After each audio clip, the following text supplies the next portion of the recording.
Guido Cavalcanti, 1250-1300, Le regard et la mort.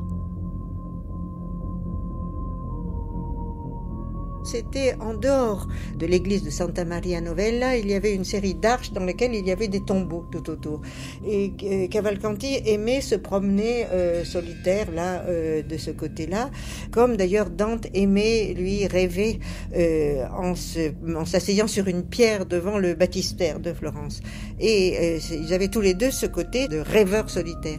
Et pendant que Cavalcanti était au milieu de ces arches qui contenaient donc ces tombeaux, et toute une brigade de jeunes gens qui étaient amis de Brunelleschi viennent et lui demandent enfin, mais pourquoi est-ce que tu ne viens pas avec nous, Guido, viens avec nous t'amuser, au lieu, qu'est-ce que tu obtiendras une fois que tu auras démontré que Dieu n'existe pas? Et Cavalcanti, au lieu de répondre, les regarde un moment et puis dit je vous laisse, vous êtes ici chez vous. Il se prend appui sur une arche, il saute par-dessus l'arche et il s'en va en les laissant complètement déconcertés, jusqu'à ce qu'un des deux dise mais qu'est-ce qu'il veut dire, qu'est-ce que ça veut dire qu'on est chez nous ici? Et l'un de l'autre il a voulu dire que nous sommes en réalité morts, parce que nous sommes ici chez les morts et ça nous va bien parce que lui est vivant, mais nous non, on est mort pour lui. Et ce qui voulait dire en réalité que pour Cavalcanti, cette sorte de vie à ras de terre, en fait, cette espèce de vie d'hédoniste florentin lui paraissait un équivalent de la mort, alors que ce qui fait vivre, c'est de penser.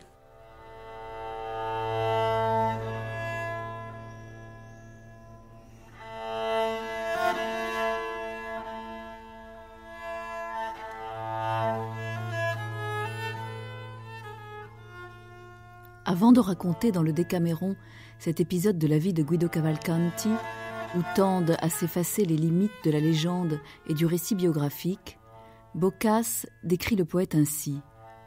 Outre le fait qu'il fut un des meilleurs logiciens du monde et un excellent philosophe aristotélicien, il fut également très agréable, bien élevé, fort éloquent, et sachant mieux réussir dans ses entreprises que n'importe quel autre gentilhomme.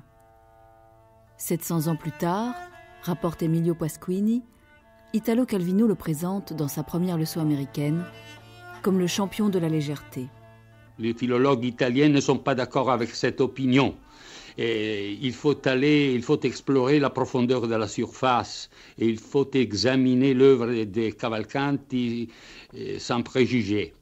Et alors on peut s'apercevoir que ces mots-clés sont les contraires exacts de la légèreté dont parle Calvino.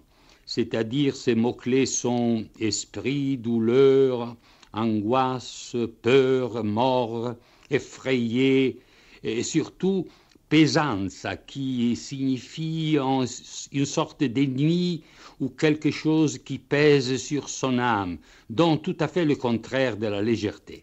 Je veux dire, c'est la légèreté, mais c'est une légèreté au sens de Nietzsche, pas au sens d'une légèreté de sa poésie ou de sa pensée. Ça veut dire, si, légèreté dans le sens du contraire de la lourdeur. La légèreté du corps qui a sauté par-dessus les tombeaux. C'est la légèreté du corps qui a sauté, c'est la légèreté, c'est l'agilité qui est un symbole de la pensée elle-même, d'une pensée qui est libre.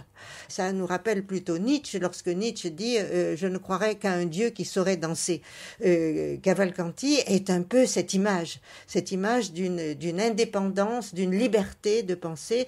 La légèreté, c'est cela, c'est cette idée, c'est la légèreté nietzschéenne et pas la légèreté 18e d'une grâce un peu superficielle, pas du tout.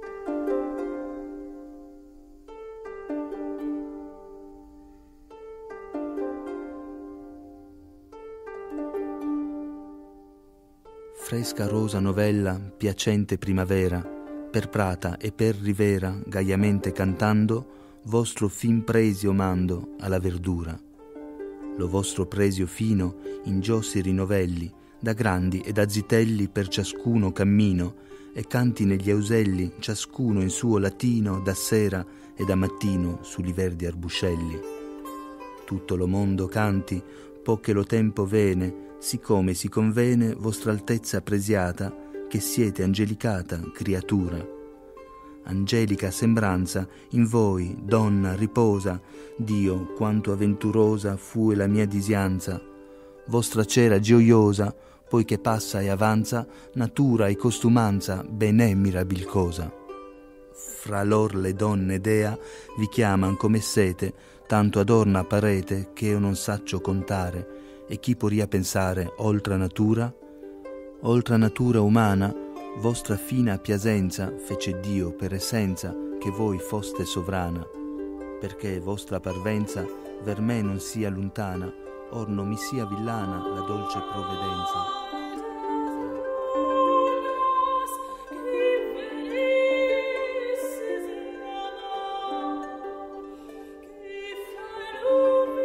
De ces 43 sonnets, ballades ou chansons, la lecture est multiple. Qui entre dans ces rimes accepte l'aventure. Il y a quelque chose d'une âpreté à l'écoute des vers de Cavalcanti dans le rythme de leur langue, quelque chose qui éveille en nous plusieurs questions à la fois et peut nous mener sur des chemins très différents à travers un parcours cependant codifié par quelques poètes du moment. Parmi ces poètes, il y a Dante, dont le nom reste inséparable de celui de Cavalcanti. Dante, l'ami premier puis l'ennemi, mystère encore pour les biographes qui ne cessent d'interroger les textes des deux poètes. À ce moment de l'histoire, la vie de Florence est agitée, et la division de la ville reflète celle de l'Italie tout entière. Cavalcanti, d'une ancienne et grande famille florentine, appartient au parti guelfe qui soutient la papauté, alors que les Gibelins sont partisans de l'empereur. Dans ce tumulte politique, auquel Cavalcanti et Dante sont loin de rester étrangers, ils écrivent, pas en latin, mais dans cet italien naissant, la langue de ces poètes que l'on appelle aussi les fidèles d'amour.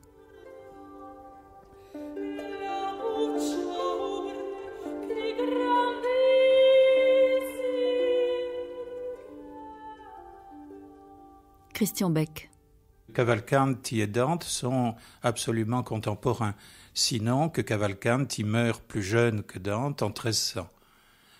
Et il est de fait que ces deux poètes, Dante et Cavalcanti, qui sont initialement des amis, ont, je ne dirais pas une théorie en commun avec quelques autres poètes florentins, mais des comportements rhétoriques, des choix littéraires qui font qu'on a pu parler d'eux comme formant une sorte de cénacle de jeunes poètes sous le nom de doux style nouveau. C'est ainsi qu'eux-mêmes s'appellent. C'est une avant-garde de quelque façon inventée par Dante, après la mort du style novisme. C'est-à-dire que Dante parle du style novisme dans le chant 24 du Purgatoire, et puis encore dans le 26 du Purgatoire, lorsqu'il rencontre Bonagiunta da Lucca et après Guido Guinizelli, le poète bolonais. Et il parle du style novisme lorsque le style novisme est déjà mort, est quelque chose dont on peut faire l'histoire. Mais en tout cas, l'idée qu'il y ait un groupe de poètes qui avaient les mêmes idées et qui faisaient une poésie semblable n'est pas une idée réelle et démontrable. Ce n'est pas une réalité, en fait. Ce n'est pas une réalité, c'est une avant-garde et qui avait quelque chose de commun dans le lexique, dans le style, mais qui n'était pas dans les mêmes positions du point de vue idéologique. Le Dolce Stil Novo, c'est en commun pour ces poètes, premièrement, le choix qu'ils accomplissent de s'adresser à un public restreint, aristocratique, auquel ils sont accessibles. Ils ne sont pas accessibles à ceux qu'ils méprisent, c'est-à-dire le peuple, le vulgaire, si l'on veut. Deuxièmement, c'est représenter dans leurs poèmes les effets qu'exerce sur eux l'amour. C'est ce que l'on dirait aujourd'hui, ou ce que l'on appellerait aujourd'hui, de façon plus populaire, le coup de foudre. Mais le coup de foudre pour eux se traduit par une série de phénomènes successifs qui sont de type physiologique et psychologique à la fois. C'est-à-dire que du regard de la dame aimée parvient aux yeux du poète un effet fulgurant qui est, c'est l'explication, disons, mécaniste ou physiologique qu'en donnent ces poètes, cet effet fulgurant qui est ensuite transporté par des corpuscules jusqu'au cœur et qui aboutit, cet effet fulgurant, à des douleurs atroces, parfois à des évanouissements, quasiment jusqu'à la mort. Et c'est cette représentation-là, donc, d'un amour toujours tragique, et jamais, dirais-je, n'aboutissant, et en tout cas certainement pas sur le plan sexuel, que ces poètes, et Cavalcanti en particulier, représentent. Jacqueline Risset, on trouve aussi très souvent le terme nouveau, nouvelle, ne serait-ce que dans Dolce Stil Nuovo déjà. Et ce mot nouveau a un sens précis. On le comprend à partir du titre de Dante, la Vita Nova. La Vita Nova, c'est le renouvellement qui est causé par l'amour. Et c'est aussi, chez les troubadours, vous avez toujours un chant du printemps. Le printemps, c'est le symbole de l'amour parce que c'est le symbole du renouvellement de la nature, etc. Mais ça a aussi un sens, chez Dante en particulier, et souvent aussi chez Cavalcanti, de quelque chose d'étrange, de quelque chose qui n'est pas classifiable.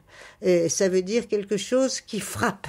C'est le nouveau, c'est ce qui n'est pas pris dans l'habitude, dans le cours normal des événements. Par exemple, l'amour est nuovo, d'une part parce qu'il vous renouvelle, mais aussi parce qu'il est inclassifiable. Je veux dire, le nouveau, c'est ce qui perce les apparences et les habitudes. Et on comprend que chez Cavalcanti, ça a ce sens, c'est ce sens d'une flèche, si vous voulez. Et la métaphore de la flèche est une métaphore très puissante chez les poètes de cette époque, et c'est cette vitesse, ce côté aussi infaillible de la flèche qui atteint son but. Ce qui s'adresse peut-être aussi à notre faculté d'étonnement. Exactement. C'est l'étonnement, la stupeur. C'est aussi quelque chose qui est, je veux dire, tous les poètes, tous les grands poètes décrivent l'innamoramento, le moment de la naissance d'amour, comme une sorte de stupeur qui prend l'âme, en passant à travers les yeux, qui descend vers le cœur et qui gèle d'une certaine façon la personne entière.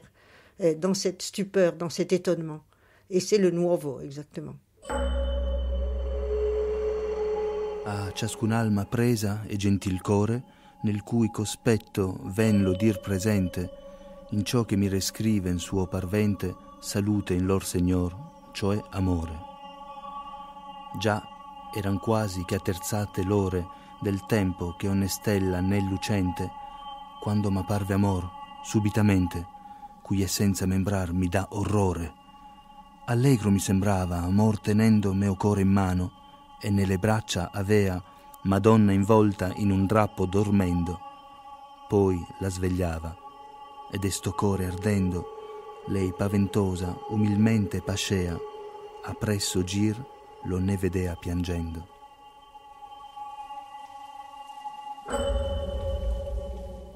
Alors, ce style, ce lexique, justement, en quoi se distinguait-il de ce qui précédait ? Oui, on peut le distinguer parce que, du point de vue théorique, Cavalcanti a donné des formules qui peuvent représenter quelque chose qu'on peut définir le style nouveau. Par exemple, il a répondu, lorsqu'il avait 25 ans, à un sonnet de Dante, qui avait à peine 18 ans, 1283, c'est le premier sonnet de la Vita Nuova, et il a donné dans ce sonnet, en réponse à Dante qui lui demandait l'explication d'un songe, le songe du cœur mangé dans la Vita Nuova, et il a répondu pas en donnant une explication du songe, mais en donnant une définition d'amour. Il définissait l'amour comme un juge qui a son tribunal dans les châteaux secrets de l'esprit de l'homme e tient ragione nel casser della mente. Le casser, c'est le château. Oui. Le château d'un pays médiéval, d'une petite ville médiévale.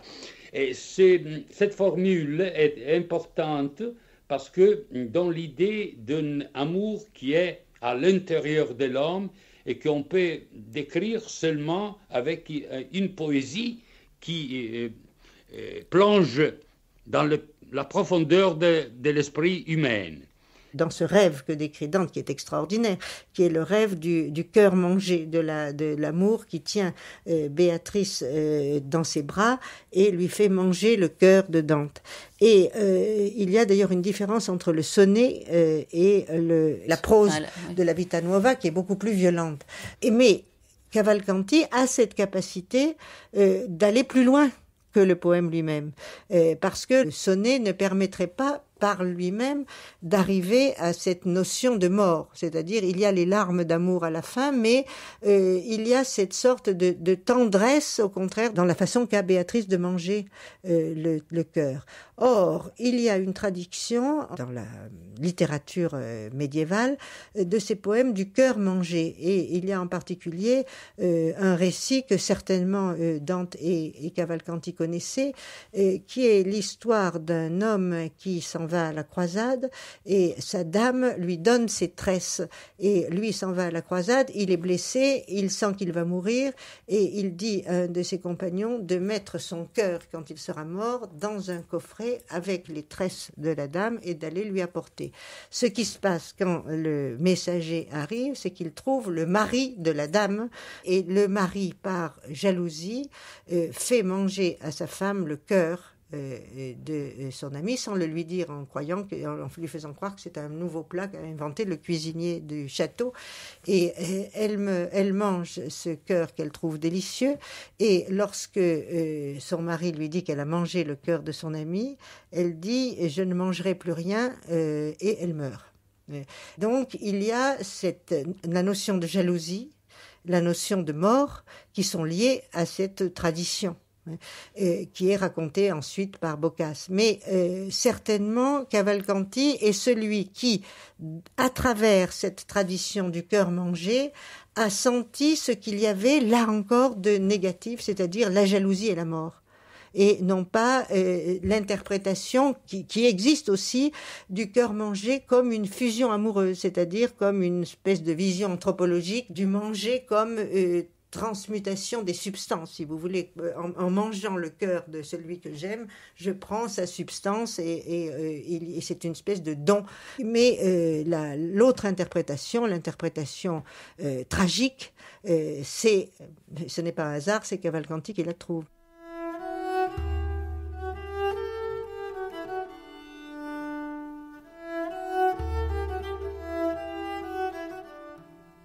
Vous vîtes, à mon avis, toute valeur et tout plaisir et tout bien comme ressente, si vous fûtes mis à l'épreuve du puissant Seigneur qui gouverne le monde d'honneur.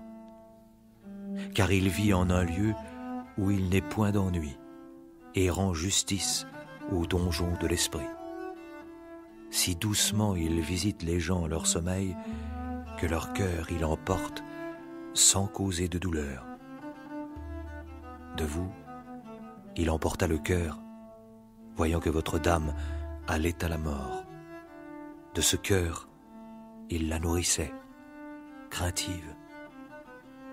Quand il vous apparut qu'il s'en allait en pleurs, ce fut le doux sommeil qui s'achevait alors, car son contraire le rejoignait en vainqueur.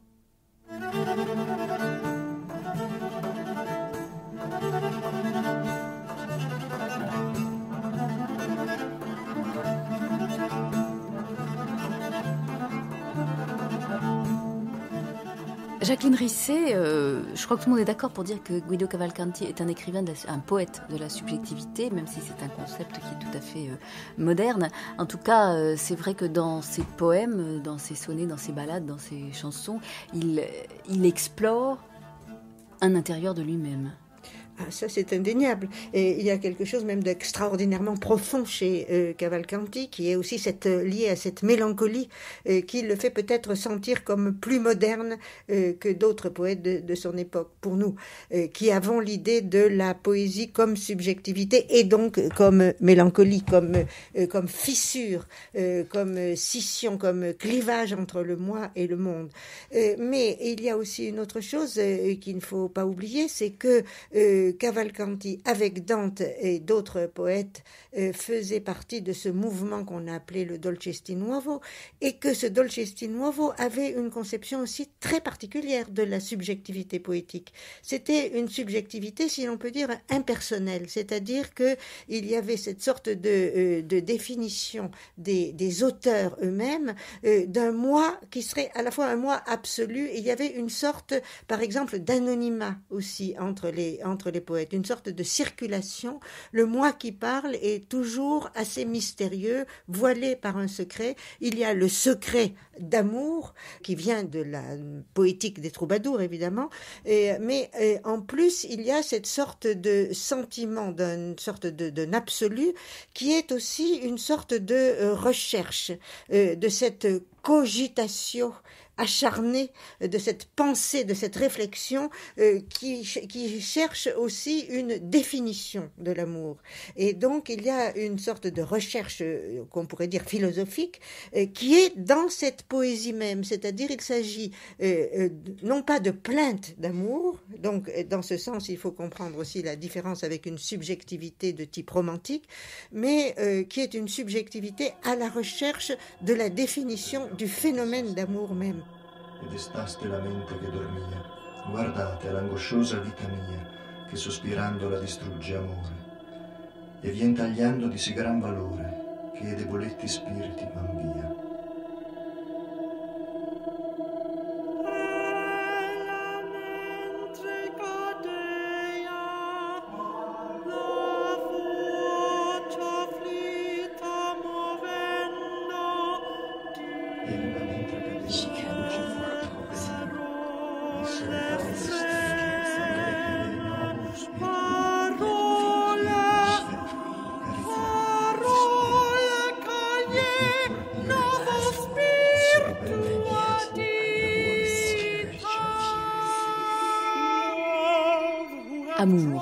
Amour est chanté, amour est un peu le dieu de ce poète Cavalcanti, et amour est celui qui le subjugue complètement. Amour, il porte un grand A. Il porte un grand A, il est également l'objet d'une sorte de représentation.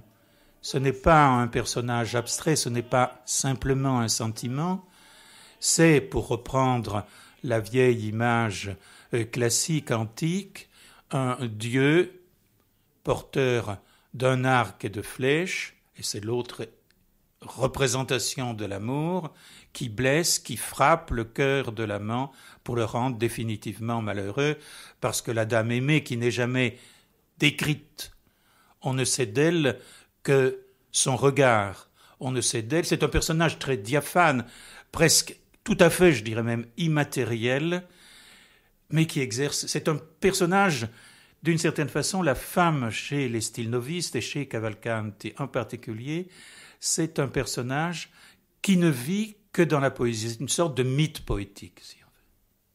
Ces femmes, et je m'avance peut-être un peu, sont plus des prétextes à une expression littéraire telle que j'ai essayé de la définir, plutôt qu'elles ne sont actives et agents dans cette poésie. Sauf créatrice, évidemment, à la limite créatrice de douleur, c'est-à-dire créatrice de poésie lyrique et de poésie en même temps tragique.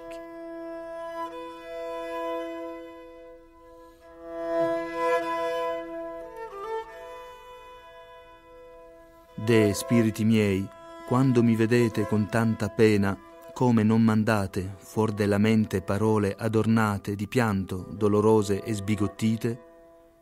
Voi vedete che il core ha ferite di sguardo e di piacer e d'umiltate. Oh, mes esprits, vi prego che voi il consoliate, che alors son que da vous me lui voyez le sue si virtù affligé, partite. pourquoi n'envoyez-vous pas hors du cerveau des paroles chargées de plaintes, de douleurs et d'effroi? Oh, vous voyez que le cœur subit les blessures du regard, de la beauté et de la douceur. Oh, je vous prie de le réconforter, car toutes ses facultés l'ont abandonné. Je vois qu'en lui apparaît un esprit, ô noble, et d'une telle puissance qu'il fait s'enfuir toutes ses facultés. Oh, je vous prie de bien vouloir dire à l'âme affligée, exprimant sa douleur, qu'elle fut serve d'amour, et le sera toujours.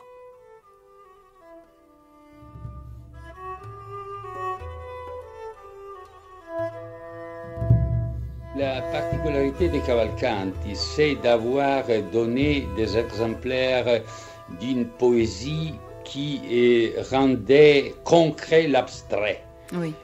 C'est-à-dire qu'il a représenté mieux que les autres poètes de ce qu'on appelle le style novo, le théâtre de l'âme, c'est-à-dire la personnification des mouvements de l'âme, les esprits, le théâtre des esprits, de cette entité concrète qui sont dans l'âme de l'homme. C'est-à-dire qu'il est un exemplaire extraordinaire de cette tendance du Moyen-Âge à la concrétisation de l'abstrait.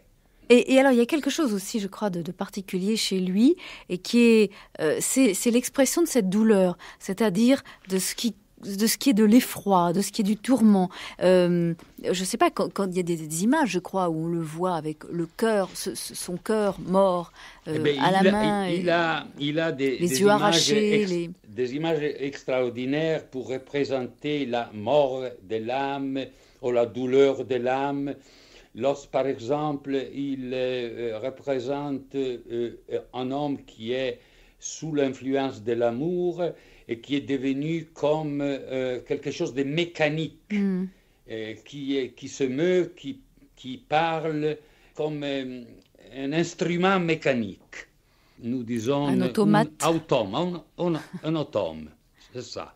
Oui. C'est ça. Et puis, il y a des textes, son mot-clé, c'est en italien « sbigottito », c'est quelque chose qu'on ne peut pas traduire complètement. Et c'est Cavalcanti qui a inventé ces mots pour représenter le drame de l'âme de l'homme qui est amoureux, è vero. Je pense à un poème qui commence « Io non pensava che lo cor giammai », je ne pensais pas que le cœur jamais, et où représente ce sbigottimento. Par exemple, il dit que les esprits se sont enfuis de son cœur. Et il y a seulement des esprits qui parlent de peur. Et puis, il parle encore de ces esprits qui représentent la figure d'un homme qui meurt sbigottitamente. Il répète encore ce mot pour dire cette sensation de froid, d'effrayé ensemble. C'est une stupore en italien, nous pouvons dire, une merveille pathologique. C'est-à-dire que cet amour est quelque chose qui vit dans l'âme sensitive, dans l'individu. Et il ne peut pas devenir spirituel. C'est-à-dire à tout le mouvement de sang. Il n'y a pas la possibilité de le faire devenir vertueux. C'est une guerre, une bataille qui mène l'homme à une sorte de mort physique, de mort apparente.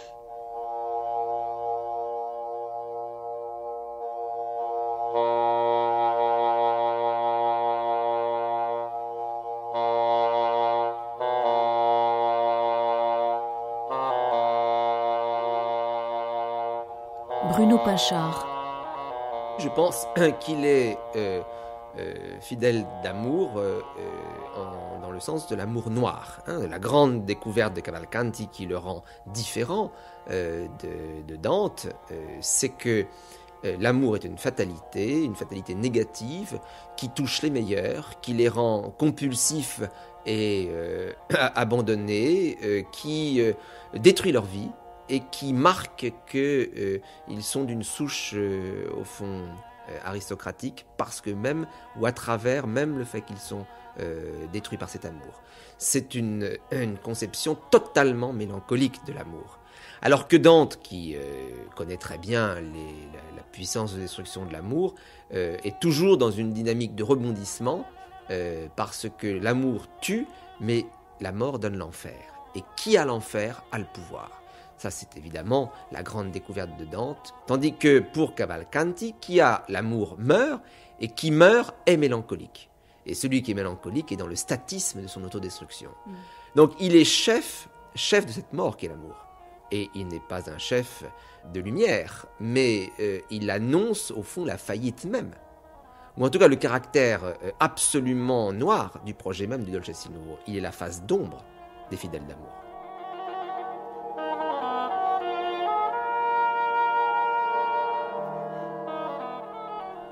Noi siam le triste penne sbigottite, le cesoiuzze e il coltellin dolente, qu'avemo scritte dolorosamente quelle parole che voi avete udite. Or vi diciam perché noi siam partite e siam venute a voi qui di presente, la man che ci movea dice che sente cose dubbiose nel core apparite, le quali hanno distrutto sì costui ed hanno il posto sì presso alla morte, ch'altro non è rimasto che sospiri. Or vi preghiam quanto possiam più forte, che non sdegnate di tenerci noi, tanto qu'un poco di pietà vi miri. Bruno Pinchard, qu'est-ce que voudrait dire au fond cette perpétuelle interrogation de l'intérieur et à l'intérieur de soi chez Cavalcanti? C'est vrai qu'il y a une véritable éruption de subjectivité dans la littérature et la lyrique médiévale dans la personne de Cavalcanti. Et ceci se marque par la plainte, par le visage de mort, la pâleur. Mais je crois que c'est une subjectivité très complète parce qu'elle associe à la fois cette douleur montrée et revendiquée et une ironie, un jeu avec soi, une sorte de formalisme de la légèreté qui est le contrepoint de cette douleur. Donc c'est la subjectivité en deux sens, le pathos de la subjectivité et la réflexivité de la subjectivité. C'est ce qui rend ce moment évidemment inoubliable. Mais ce jeu avec soi-même, est-ce qu'il ne nous est pas donné justement par... Moi, j'ai souvent des impressions de dédoublement lorsque je lis Cavalcanti, de dédoublement ou même plus. On a l'impression que ce personnage sort de lui-même et se regarde, et il l'écrit. Le mot est très juste puisque devant l'énigme de cette œuvre et de tout le cercle auquel elle appartient, c'est-à-dire le Dolcezza Nuovo, le minimum qu'on puisse dire, c'est que le sens y est dédoublé. Autrement dit, chaque poème a au moins deux, et en fait bien sûr une infinité de significations superposées et imbriquées. Ce qui fait que votre gêne, qui est la marque de l'extrême vibratilité du texte et de la subjectivité qui s'y exprime, creuse les attendus de questions plus mystérieuses et peut-être inquiétantes. Quelles questions alors peut-on se poser ? Il y a tout un dossier extrêmement raffiné et compliqué. On peut marquer deux horizons. Le premier horizon, c'est est-ce que cet homme, pourtant qui appartient à ces grandes familles de Florence, qui est défenseur du parti guelfe, n'est pas un athée caché, ou même un athée aristocratique revendiqué. Bon, ça c'est la première grande question que Dante a un peu fixée en plaçant la famille Cavalcanti en enfer du côté des épicuriens, c'est-à-dire de ceux qui ne croient pas à l'immortalité de l'âme. Premier chemin, mais l'autre chemin est tout aussi fascinant.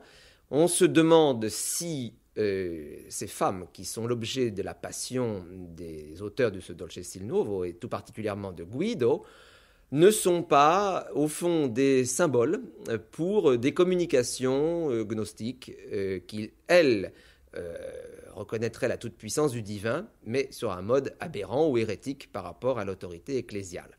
On a donc là un autre type d'ouverture, et c'est cela le mystère de Cavalcanti, de basculer entre la gnose et l'athéisme.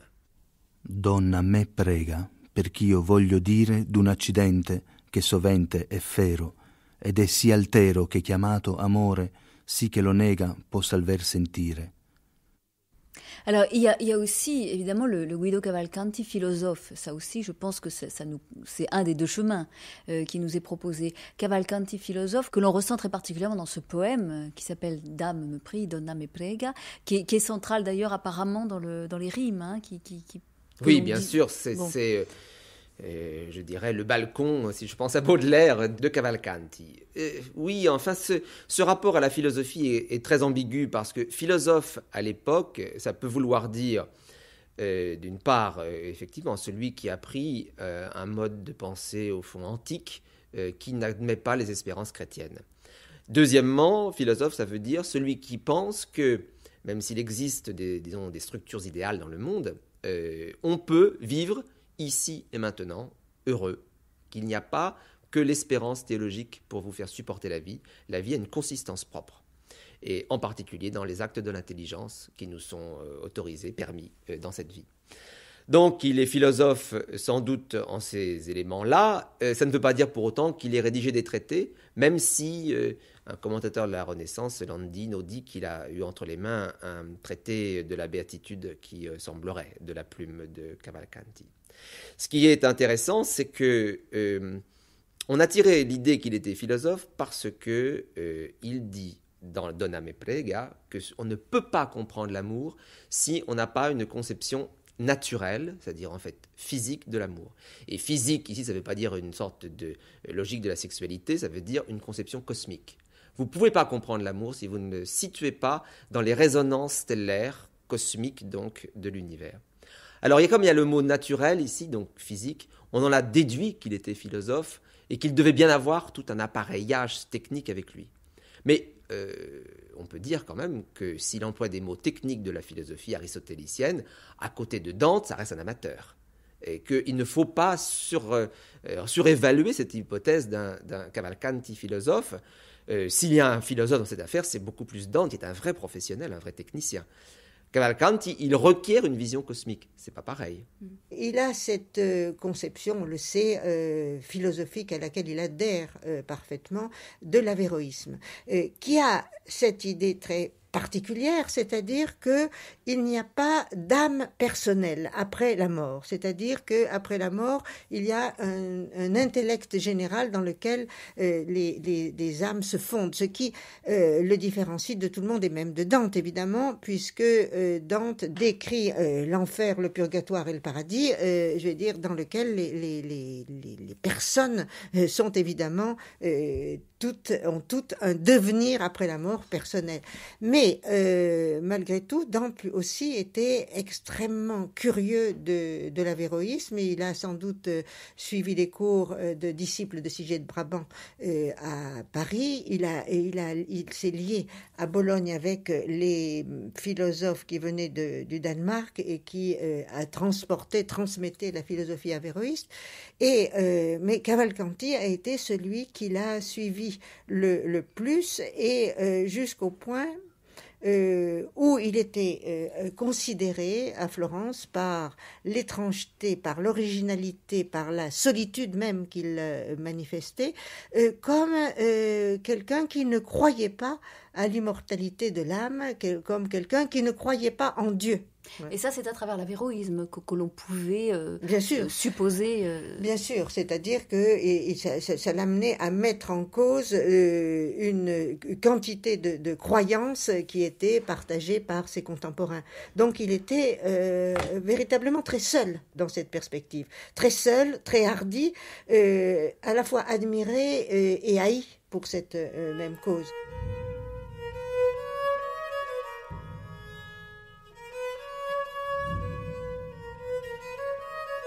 En l'endroit où réside la mémoire, il s'installe ainsi formé que par la lumière, le diaphane, d'une obscurité provenant de Mars, et il y demeure.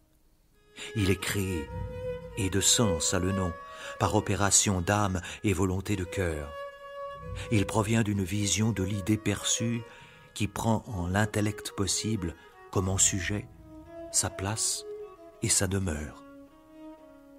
En ce lieu, jamais il n'a de pouvoir, parce que l'intellect n'a pas de qualité physique. En soi, il resplendit en un perpétuel effet. Il n'est pas plaisir, mais contemplation, de sorte qu'il ne peut fournir similitude.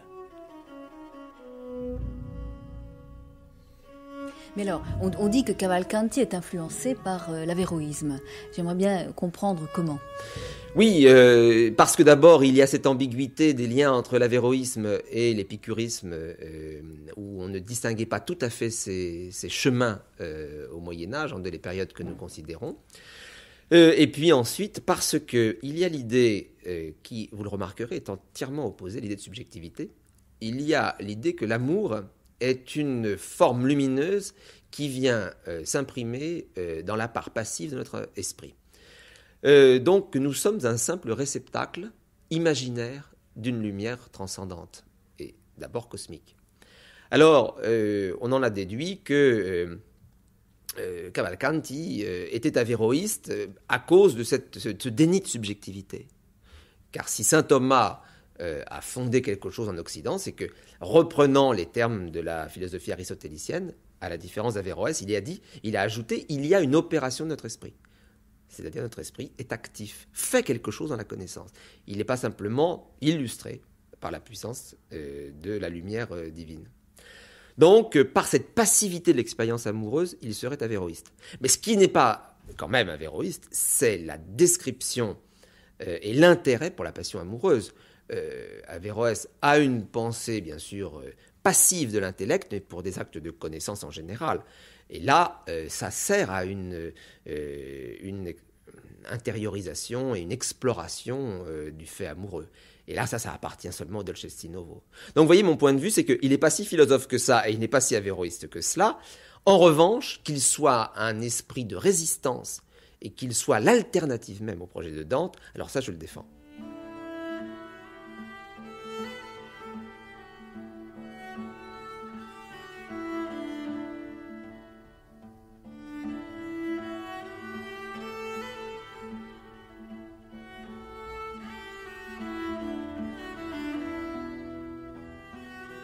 Michel Cazenave, Cavalcanti écrit dans un sonnet « Ô mes esprits, je vous prie de bien vouloir dire à l'âme affligée, exprimant sa douleur, qu'elle fut serve d'amour et le sera toujours. » Est-ce que ceci, c'est l'expression des fidèles d'amour ? Il s'agit de savoir quel est le sens du mot « serve ».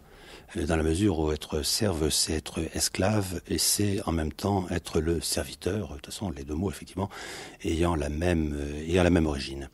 Alors, ce que je crois, il faut comprendre lorsqu'on parle des fidèles d'amour, puisque là, nous sommes dans le cadre d'un contexte des échanges qui se sont faits, particulièrement quelques décennies avant, en particulier par la cour sicilienne de Frédéric II de Hohenstaufen, dont on sait qu'il était en contact avec des philosophes avéroïstes d'Andalousie en même temps qu'avec des soufis. Ce qu'il faut savoir à propos des fidèles d'amour, c'est que nous sommes dans le cadre d'une pensée du Dieu totalement inconnaissable, totalement inaccessible, et que donc ce Dieu a en même temps besoin, qui correspond au Père, si l'on peut dire, de la théologie chrétienne, et que ce Dieu a besoin d'une médiation pour montrer tout l'amour qu'il a pour sa création et pour la créature. Et ce qui est tout à fait particulier dans les fidèles d'amour, c'est que cette théophanie, en fin de compte, cette manifestation du Dieu dans l'ordre du sensible, dans notre monde à nous, va se faire préférentiellement sous la forme féminine.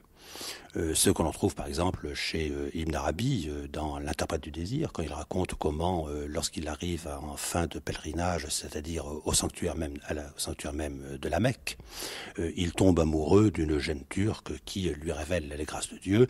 Ce que raconte aussi quelqu'un comme Rouzbehan Bakli, qui est l'un des principaux soufis de la fin du XIIe siècle et du XIIIe siècle persan, lorsque dans le jasmin des fidèles d'amour, précisément, puisque l'expression même de fidèle d'amour vient des soufis de Perse, lorsqu'il raconte comment, dans la jeune femme qu'il rencontre, il va trouver le visage de la prééternité de Dieu. Donc, effectivement, le véritable fidèle d'amour est, en quelque sorte, rendu esclave de la beauté qui se révèle à lui à travers la manifestation féminine, mais il est rendu esclave d'une telle façon qu'en réalité, il est là blessé d'une blessure, ce que dit Cavalcanti, effectivement, d'une blessure qui l'ouvre au manque fondamental, qui est le manque du divin et qui ouvre l'espace, je dirais, d'une espèce de désir infini. Et précisément, être esclave, c'est de ce point de vue-là, en fait, s'ouvrir à l'espace de la plus grande liberté. Ce qui fait que l'on peut devenir le véritable serviteur, et on passe d'un sens du mot serf à l'autre sens du mot serf, c'est-à-dire que parce que l'on est l'esclave qui devient libre d'être esclave, alors on devient le véritable serviteur du Dieu, c'est-à-dire en fin de compte la manière dont la transcendance va pouvoir se regarder elle-même au miroir de l'âme et au miroir de la blessure de l'âme. L'essere è quando lo voler è tanto qu'oltre misura di natura torna, poi non s'adorna di riposo mai. Move, cangiando color, riso in pianto e la figura con paura storna, poco soggiorna. C'est quand le désir est tel qu'il franchit toute mesure naturelle, car jamais il n'est accompagné de repos. Rendant blême, il change le rire en pleurs, et de peur fait tourner le visage. Un instant seulement, il persiste, et l'on verra aussi qu'à l'ordinaire, on le trouve chez les plus nobles. Sa nouveauté suscite des soupirs, et fait que l'on regarde vers un objet changeant, éveillant une ire de flamme, qui ne l'éprouve ne saurait l'imaginer. Il empêche qu'on ne bouge, bien qu'attiré vers lui, et qu'on ne se détourne pour y trouver la joie, et assurément peu ou prou de sagesse.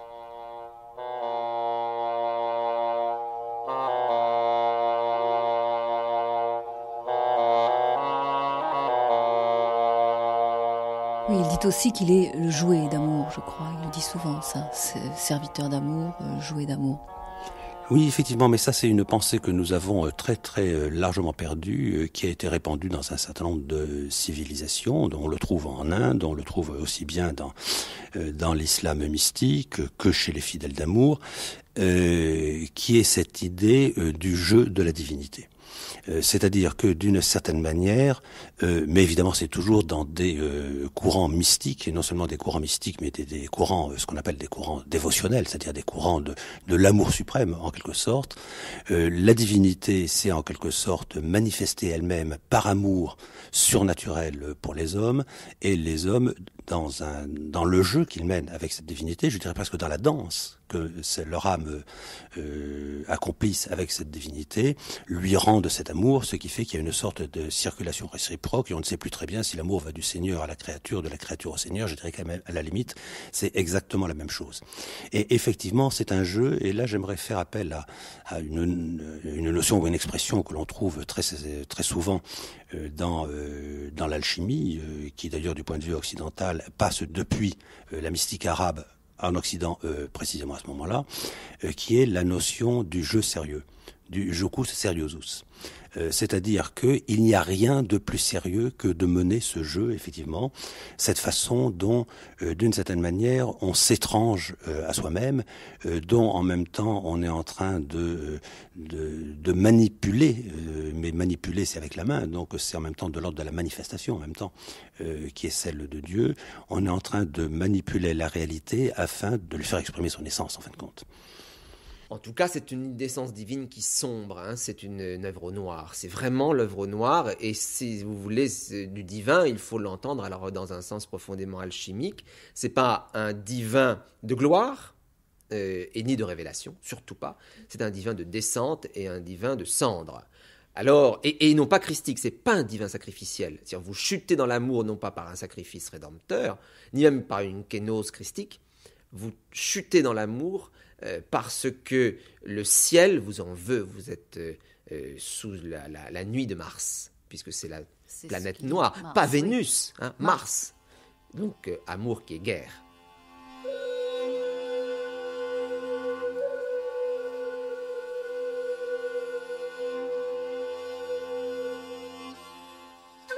Je vois dans les yeux de madame une lumière pleine d'esprit d'amour qui apporte un si rare plaisir au cœur qu'elle y éveille la liesse de vivre. En sa présence m'arrive une chose que je ne puis dire en mon esprit.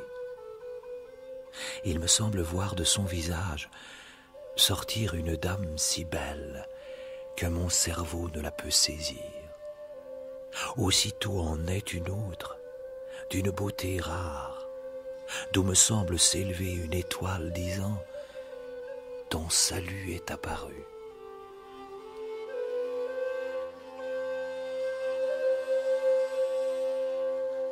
Il y a des énormités dans ces poèmes. Il ne faut pas croire que ça n'est pas une poésie de langueur amoureuse. Il y a une inventivité des formes très mystérieuse. Par exemple, une femme apparaît et aussitôt dans ses yeux en apparaît une autre et encore une autre. Et à la fin, il y a comme un être qui fait un signe et qui est promesse de salut.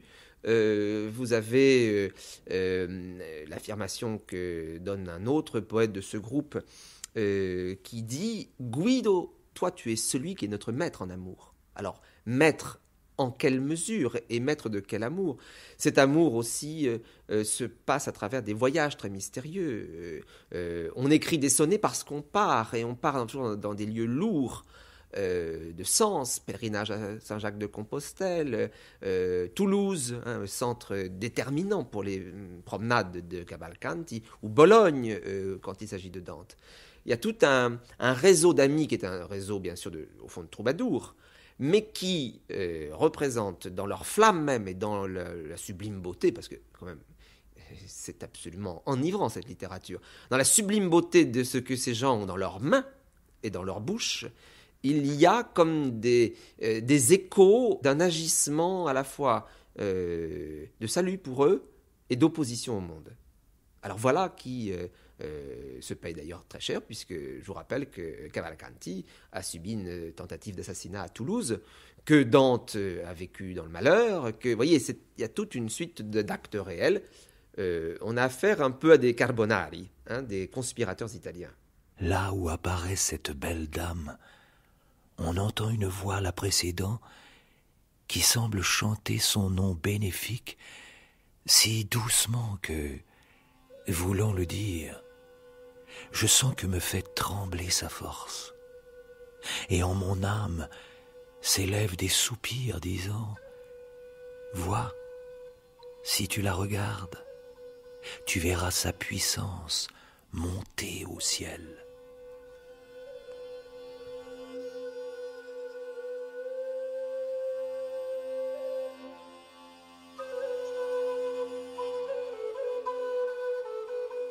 Il me semble voir sortir de ses lèvres une si belle femme que l'esprit ne peut la comprendre, parce qu'aussitôt en est une autre d'une beauté nouvelle, de laquelle il semble qu'une beauté meurt, et elle dit « Ton salut est apparu ».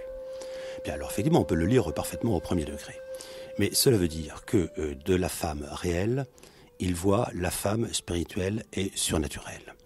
Et que cette beauté est effectivement telle que ton salut est apparu, c'est la saluté, c'est-à-dire précisément on est renvoyé à l'un des thèmes dont se servent tout le temps les fidèles d'amour, donc on trouve chez Gianni, qu'on trouve chez Alfani, qu'on trouve alors là chez Dante dans la Vita Nova, parce que Dieu sait qu'il creuse ce thème, c'est que le salut est à la fois, enfin c'est ce que dit Dante dans la Vita Nova, la salute saluvava la salute.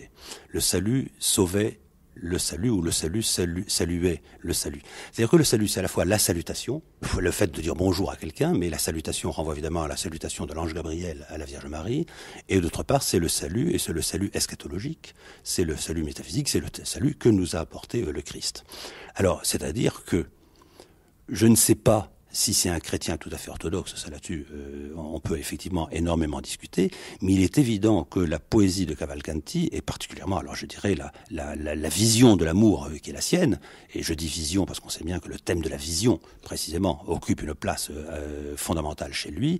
D'ailleurs, là aussi, comme tous les fidèles d'amour, on voit très bien que le thème de la vision, ce n'est pas simplement voir la femme, c'est en même temps la capacité visionnaire, justement, de voir quelle est sa nature spirituelle de médiatrice avec Dieu. C'est-à-dire cet acte d'imagination créatrice auquel je faisais allusion. Et où, à ce moment-là, effectivement, l'esprit naturel devient l'esprit intellectuel transcendant. Donc là, nous sommes réellement dans ce qui est de l'ordre d'une philosophie religieuse très profonde, qui affirme l'existence d'un monde que l'on peut qualifier comme étant le monde du suprasensible. Et alors, comment peut-on lire tous ces vers de Cavalcanti où il parle de son effroi, de son tourment, de ces images très, très violentes, en fait, du combat. Enfin, il y a tout, il y a le tribunal, il y a la guerre, il y a tout ce qui se passe à l'intérieur de lui. Après l'assaut d'amour, comment est-ce qu'on peut lire ces vers-là à la lumière de ce que vous dites ? Mais précisément, c'est là où ça devient profondément cohérent. Parce que, effectivement, on voit très bien dans l'un de ses poèmes dans lequel il dit que si le regard de la femme, pratiquement, la vision de cette femme va le tuer. Bon, alors, c'est que précisément, c'est le dépassement du regard des yeux de chair, je dirais, par le fait qu'il exerce son imagination, c'est-à-dire c'est son regard de feu, c'est son regard spirituel qui voit la femme. Mais qu'est-ce qu'il accomplit ce faisant ? C'est en réalité une sorte de conversion intérieure qui le met en contact direct avec le sacré. Or, le sacré, depuis toujours, on sait très bien que c'est de l'ordre de l'horrendum, du fascinans, du tremendum, c'est-à-dire de l'horrible, de l'effroyable. Et là, effectivement, il y a quelque chose, je dirais même d'une certaine manière, d'épouvantable, de voir réellement la femme que l'on aime, puisque cette femme que l'on aime est la figuration, en fin de compte, de l'insondable abîme et de l'insondable infini du divin, et que donc la voir réellement dans sa nature spirituelle, c'est capable, précisément, là aussi, de vous foudroyer, de vous apporter la mort, et où, d'une certaine façon, c'est en effet une épreuve initiatique qu'il faut passer, et d'ailleurs une épreuve initiatique dont on voit que là aussi, dans tout ce qui a toujours été les courants, je dirais, de l'amour mystique, là aussi, que ce soit dans l'Inde, dans l'islam, etc., c'est le même thème qui revient, et que d'une certaine façon, ce qui se dit sans jamais s'expliciter complètement, c'est qu'il y a quelque chose qui est de l'ordre de la jouissance de l'esprit, mais qui est aussi de l'ordre de la jouissance, comme dirait Lacan, c'est la jouissance autre, c'est-à-dire lorsque nous sommes devant ce raccord de la sexualité et de la spiritualité en même temps, je dirais de la totalité féminine, avec ce qui n'a pas de limite, avec ce qui est de l'ordre de l'infini, et où nous, créatures finies, lorsque nous sommes en contact avec cela, évidemment, nous risquons d'y disparaître complètement, d'y exploser, d'en être emportés, d'en être balayés, ce qui renvoie d'ailleurs, je dirais, à la terreur bien connue de tout homme devant toute femme.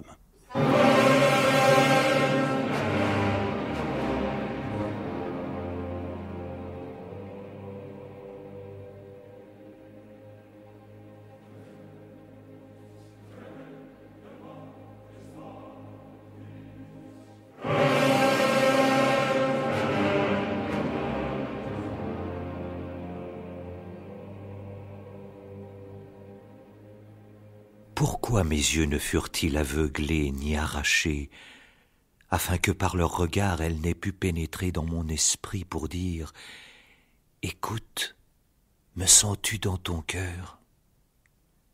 Car une peur de rare supplice m'apparut alors, si cruelle et aiguë, que l'âme s'écria « Dame, apporte-nous ton aide, pour que mes yeux et moi-même échappions au tourment. » Tu les as laissés en un état tel qu'amour vient, plein de pitié, pleurer leur sort, tant que l'on entend une profonde voix dire « Quiconque éprouve un grand chagrin, considère cet homme.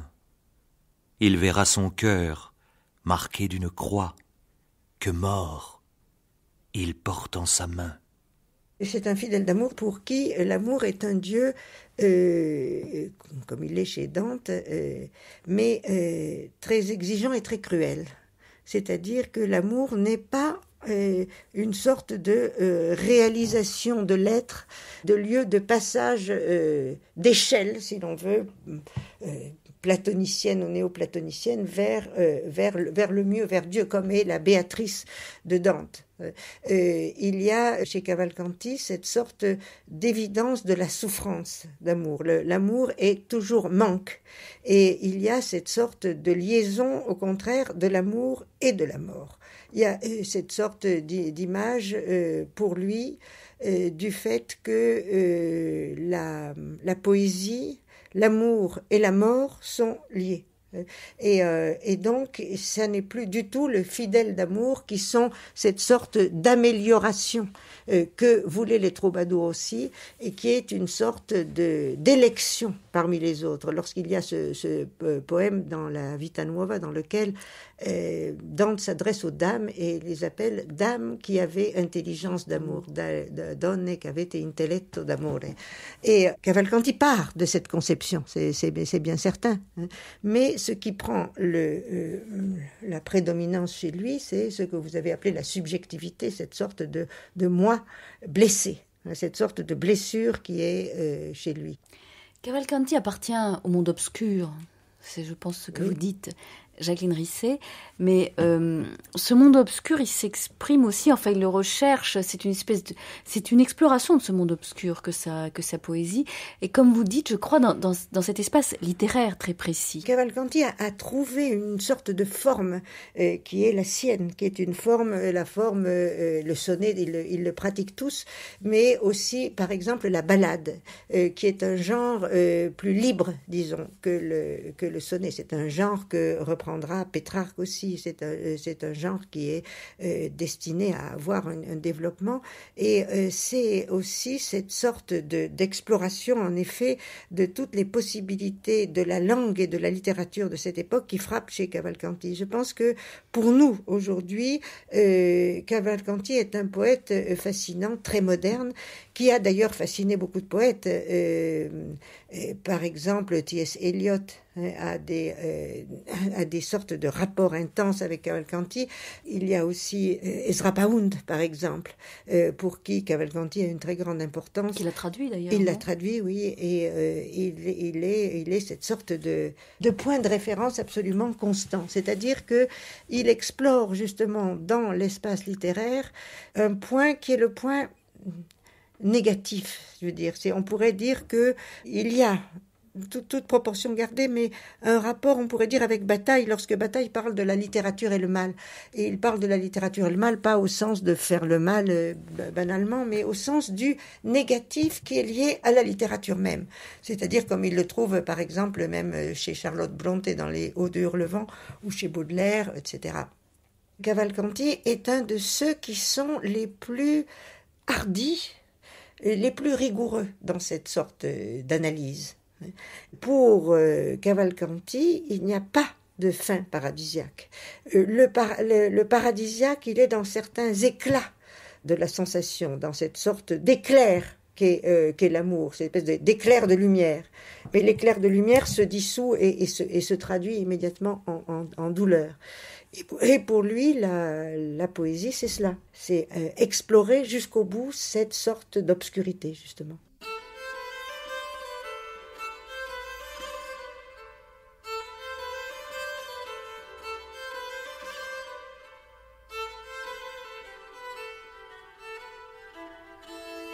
De simil tragge, complessione, sguardo, che fa parere lo piacere certo, non poco verto star quand'essi giunto.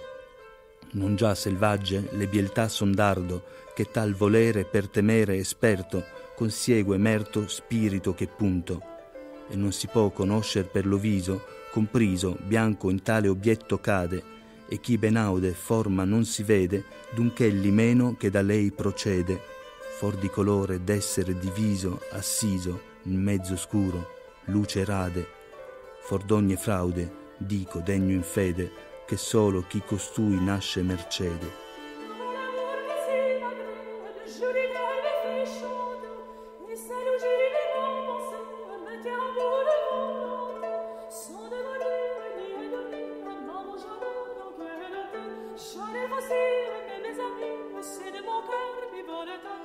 C'est une poésie assez axiomatique, où il y a des sentences qui tombent et qui usent au fond la pensée. Regardez quand il dit il provient d'une forme vue, l'amour, qu'on se représente, c'est-à-dire la forme d'une femme, bien sûr, figure d'une femme, qui dans l'intellect possible, c'est-à-dire dans la part passive de notre imagination, selon l'Averroïsme en effet, comme dans son sujet, c'est-à-dire dans son réceptacle, a lieu et séjour. Donc votre mémoire vous hante d'une image vue.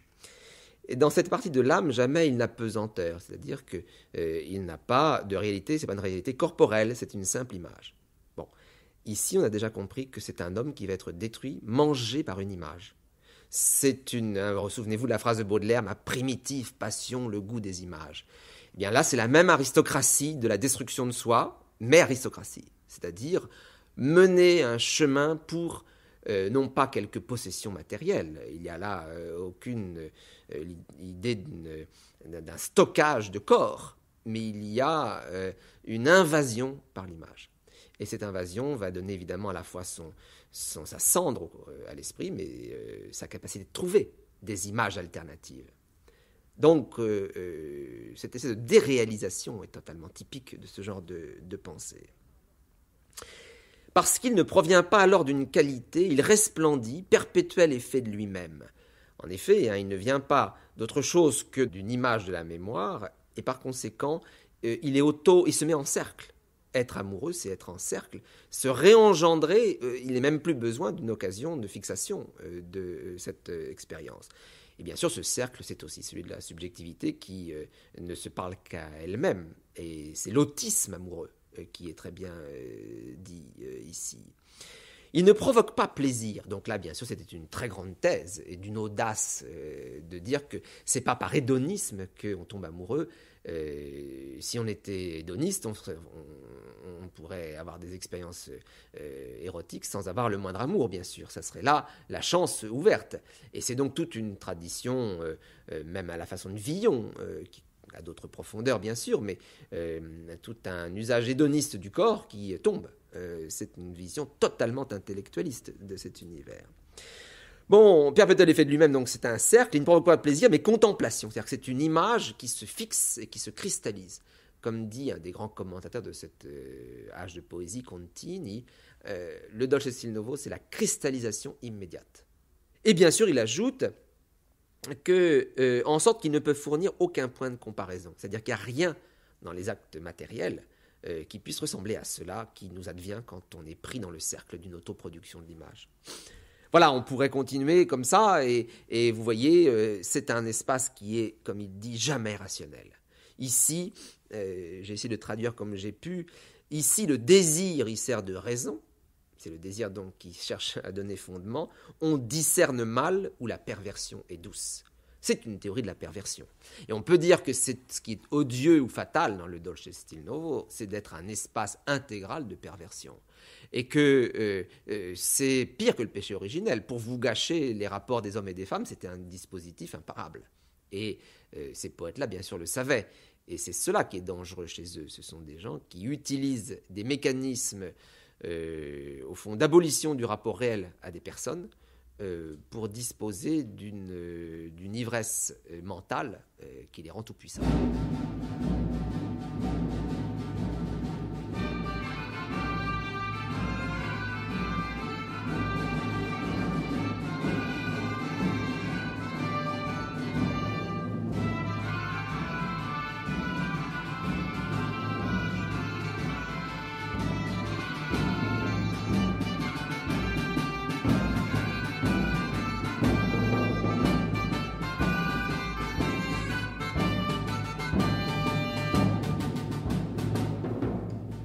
Et qu'est-ce qu'amour avec un grand A pour Cavalcanti ? Amour, c'est la force d'interrogation. Je crois que c'est une force qui reste malgré tout chez lui. C'est la cruauté. C'est le révélateur. C'est l'amour qui révèle la faiblesse et aussi notre incapacité, si vous voulez, à la dépasser. Donc l'amour est une force qu'il ne peut renier, et qui nous met en face. Mais vous-même, Jacqueline Risset, vous parlez de cet espace de la littérature comme un espace réservé, parfait et magique, l'espace du raisonné d'amour. C'est ça, c'est l'espace vraiment des fidèles d'amour qui vient tout droit de la pensée des troubadours. C'est-à-dire que avant tout, même chez les troubadours, où on a l'habitude nous de voir comme des poésies d'amour, des chants. Pour les troubadours, vous avez d'abord une équivalence, une synonymie qui est entre chant et amour. La poésie est poésie d'amour. Pourquoi ? Parce que l'amour fait penser, justement. Donc, vous avez une sorte de triple équivalence, amour, poésie, pensée. C'est ça l'intelletto d'amore ? C'est ça, exactement. C'est-à-dire qu'il y a cette sorte de réflexion qui ne cesse pas. Et c'est ce qui provoque aussi, et c'est ce qui fait que les fidèles d'amour sont une sorte d'élite parmi les autres êtres.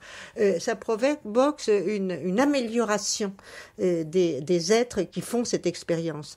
C'est ce qu'ils appellent le meliuramen, qui est cette amélioration et qui les rend différents des autres. Il y a une espèce de fierté de ces fidèles d'amour. C'est comme une secte, mais c'est le contraire d'une secte en même temps, parce que c'est fondé sur une capacité de penser, pas sur une appartenance à un dogme. Et chez Cavalcanti, il y a ça au point maximum, dans la mesure où Cavalcanti est celui pour qui la pensée est le plus essentiel. Qu'est-ce que l'amour sensuel dans tout ça ? L'amour sensuel, c'est cette blessure, c'est cette sorte de manque qui est. Mais chez Cavalcanti, vous n'avez pas la distinction entre l'amour sensuel et l'amour céleste, disons, que vous avez chez tous les autres poètes. Et chez Cavalcanti, l'amour est sensuel, l'amour est terrestre. C'est une force terrestre. Et il est en même temps spirituel.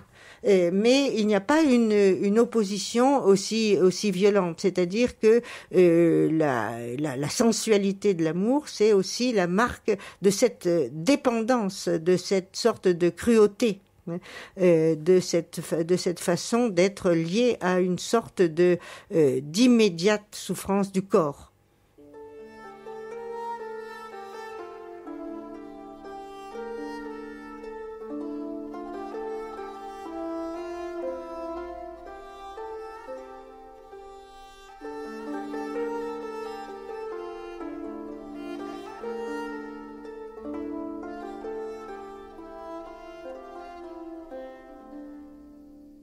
Enfin, de lui, tu verras qu'il se trouve le plus souvent chez les valeureux. Alors, voyez, cette idée aristocratique, c'est que ça ne peut pas toucher des esprits lourds. Et un des grands commentateurs de Cavalcanti, il y en a eu plusieurs dans l'histoire, qui est Marcille Ficin, qui en parle diverses reprises dans son commentaire du banquet. À la fin aussi du banquet, il dit « L'amour ne frappe que les meilleurs ». Et c'est un type de destruction mentale qui ne peut pas, au fond, frapper un hédoniste. C'est ça qui est à craindre, au fond, de cette passion. Il se trouve le plus souvent chez les valeureux. La nouveauté des qualités excite les soupirs, donc il y a là comme une sorte de traversée du monde, un événement, et veut que l'on regarde en un lieu indéterminé, excitant une colère qui jette des flammes. Et là, d'une façon si amère, encore une fois, c'est une poésie qui n'est pas sensible, c'est une poésie qui est dure, c'est une poésie qui a quelque chose de caustique. Parenthèse, personne ne peut l'imaginer sans l'avoir éprouvé. Et ça, vous me demandiez ce qu'était une subjectivité, c'est quand même, là on le voit, la revendication d'un vécu insubstituable. Moi je l'ai éprouvé, à vous de l'éprouver, il y a une factualité de cet amour, c'est pas un amour en droit, c'est un amour terriblement fait. On ne s'y adonne pas pour en faire un jeu. Et là, c'est toute la rupture avec la courtoisie. Et la fin de ce vers, enfin, le vers suivant est capital. Et l'esprit, en vérité, n'en tire ni petit, ni grand savoir. Ce qui tombe ici, c'est la Gaia Scienza, le gai savoir qu'on retrouve jusque chez Nietzsche, une courtoisie qui produit une intelligence supérieure. Et c'est inverse ce qui est dit, c'est que les intelligences supérieures, frappées de ce mal, perdent ou y perdent leur savoir, ce qui n'a rien à voir. Donc ça, c'est des valeurs décisives, ça n'est pas un jeu et ça n'est pas un savoir. Et il y a là une réponse très fine aux accusations de l'Église à l'égard de la poésie courtoise qui reprochait les gens de passer leur temps à ce jeu ou d'y revendiquer un grand savoir ennemi du savoir théologique. Donc, au fond, paresse quant au salut et ivresse de la gnose. Et ce qu'il dit, lui, c'est l'inverse. Pratiquer l'amour, c'est entrer dans ce désêtre ou dans cette défection du savoir. C'est pourquoi là, vous voyez, c'est un passage extrêmement riche, car on peut se demander si l'interprétation gnostique est valide. En tout cas, c'est la gnose. Si c'est une gnose qui, en tout cas, dirait « si tu veux savoir, il faut goûter la pierre noire ». Et ce n'est pas un savoir affirmatif ou simplement contemplatif. Pour savoir, tu vas connaître le pire. Mais attention, ce pire n'est pas l'enfer. Sinon, on retrouve Dante, et il faudrait être virgilien. Et il faudrait être orphique, ce qu'il n'est jamais.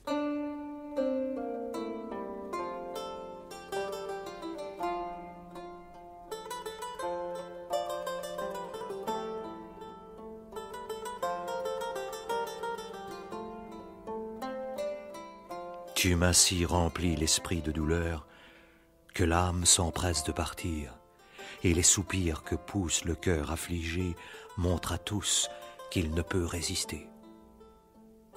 Amour, qui ressent ta toute puissance, me dit « Je déplore qu'il te faille mourir à cause de cette cruelle qui semble ne vouloir éprouver aucune pitié de toi. Je vais comme un être sans vie, qui paraît, à qui le regarde, un homme fait de bronze ou de pierre ou de bois, marchant seulement par artifice et portant dans le cœur une blessure, signe patent de ce qu'il est mort. »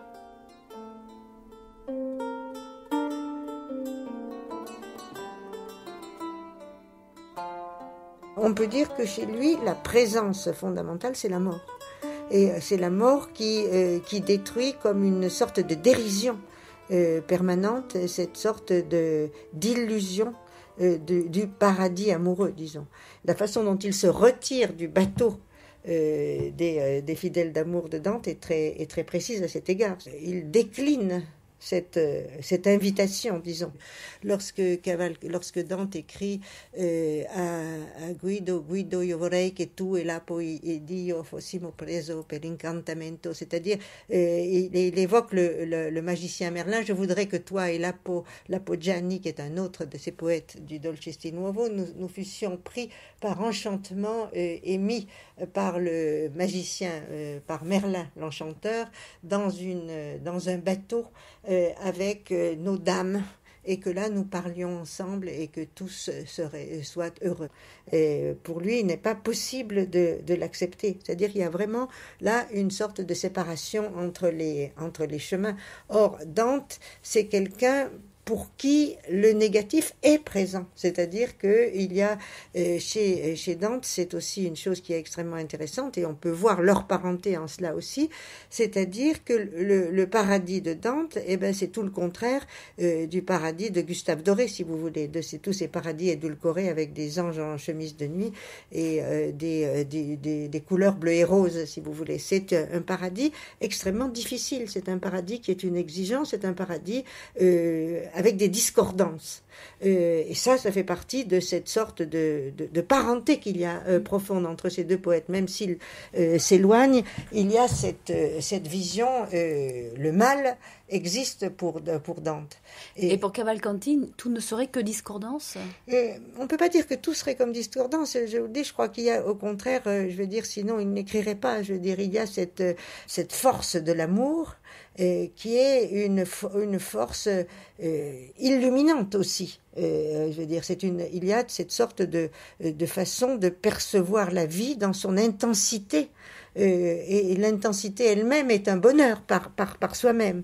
Mais il y a une destruction, il y a une force de la mort qui est plus grande.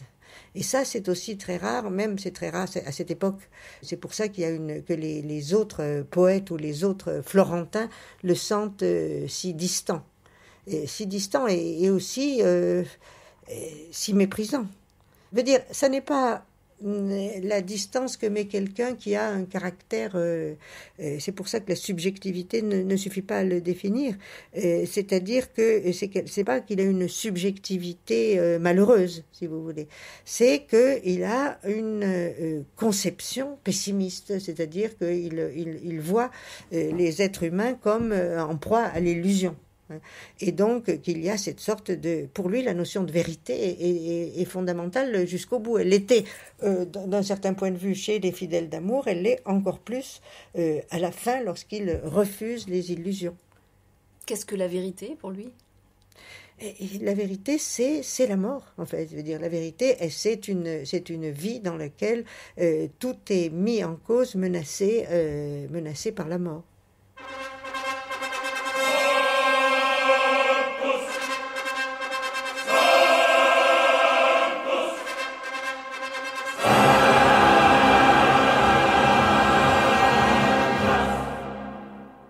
Cavalcanti, ça a été un problème de toute la vie de Dante.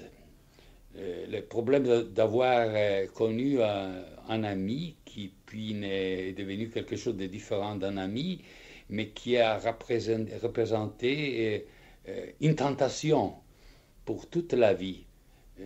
Lorsque Dante représente dans le poème des figures qui ont tenté l'impossible, par exemple Ulysse, il voit dans Ulysse quelque chose qui lui rappelle Cavalcanti. Parce que lorsqu'il commence à parler d'Ulysse dans la première partie du chant 26 de l'Enfer, il parle de l'intelligence humaine et il dit que l'intelligence humaine doit avoir des bornes. Et toutes les fois qu'il parle de ce concept, de la nécessité de l'intelligence humaine de se borner, il pense à Cavalcanti. Il y a la tentation de passer les bornes, de faire quelque chose de pas permis.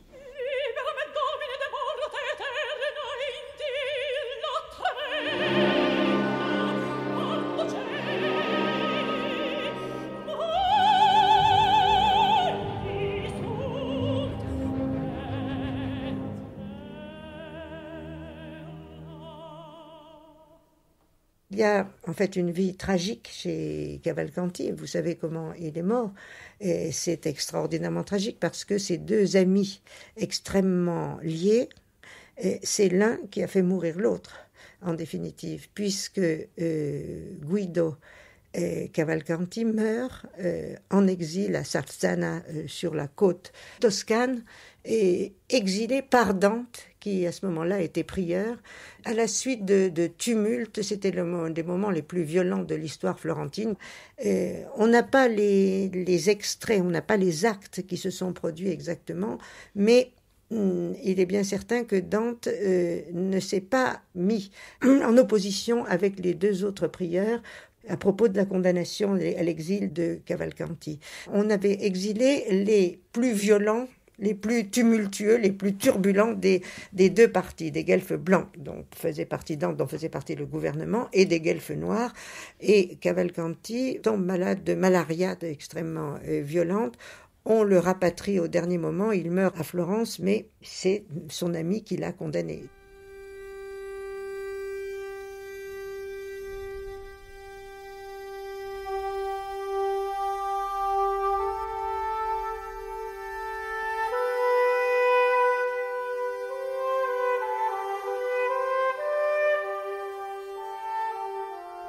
Voyez, je suis quelqu'un qui va pleurant et portant les signes de la condamnation d'amour. Mais je ne trouve point de cœur assez miséricordieux pour une fois seulement soupirer à ma vue. Entrez en mon cœur, Une étrange douleur suscite en moi chagrin et lourdes larmes. Souvent il advient que me salue de si près la mort angoissante que de mon état elle informe les gens alentour qui se disent « Cet homme ressent une douleur telle qu'à ce qu'il en paraît au dehors, en lui, il doit éprouver de rares supplices. » L'oppression qui est descendue dans le cœur a déjà détruit certains esprits qui, à son appel, étaient venus le défendre. À l'abandon, ils ont laissé les yeux, de sorte qu'entra dans le cerveau une rumeur disant « Beauté, pénètre ce cœur mourant, mais prends garde qu'on n'y voit pas pitié. »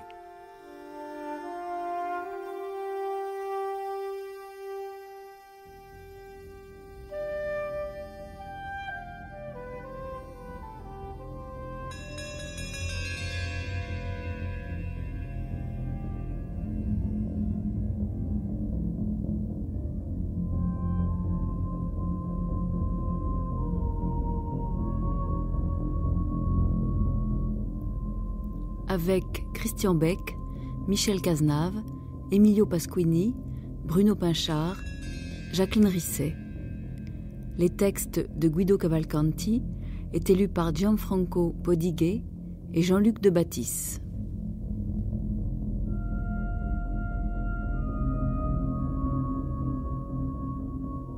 Les traductions de Cavalcanti, celles de Christian Beck, Rime, édition de l'Imprimerie nationale, celle de Fouad El Être, Rime, édition La Délirante.